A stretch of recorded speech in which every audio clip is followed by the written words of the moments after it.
Guys, welcome back to Shakes's YouTube channel. If you are new to this channel, please make sure you subscribe, like, share, give a comment.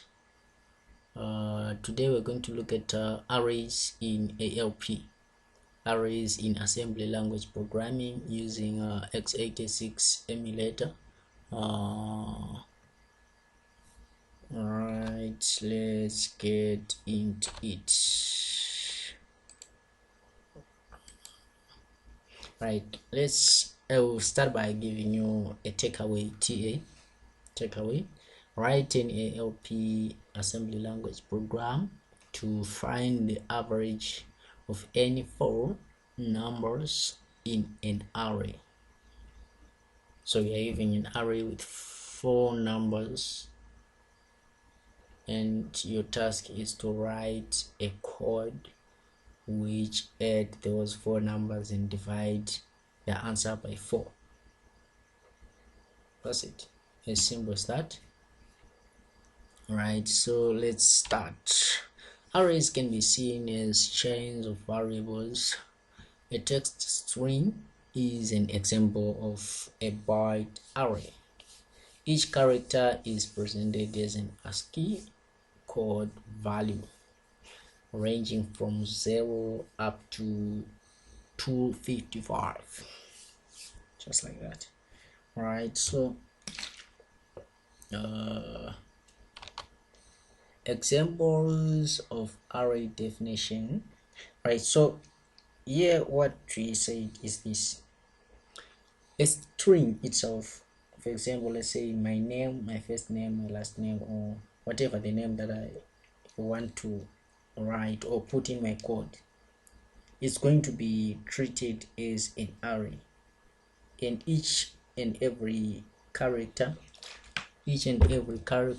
in that string will be given an index, and each and every character in that name will have an ASCII code value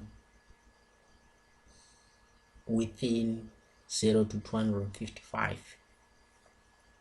Right, so here is array declaration, array variable declaration. So what are we saying here?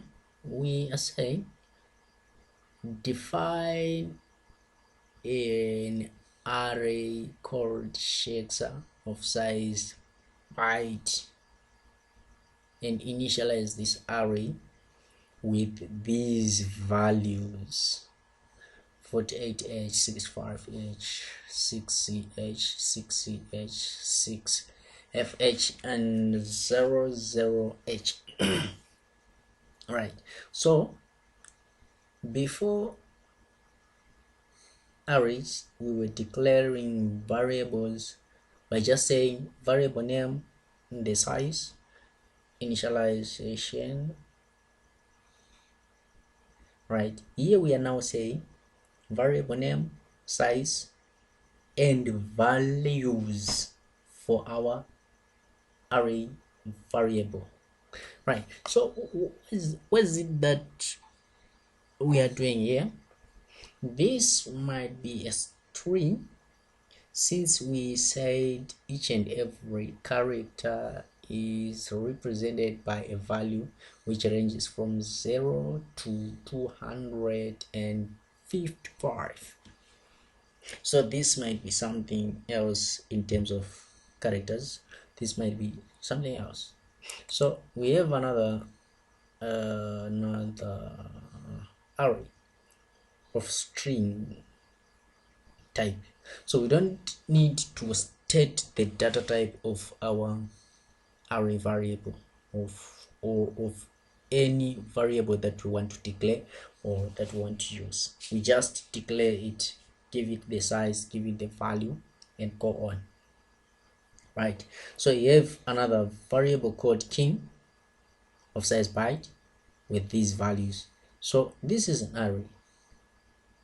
You may say no, it's not an array because it's having only one word, but that word is having several characters, and these several characters are referred to using indices, and the moment we use indices, we are now referring to an array.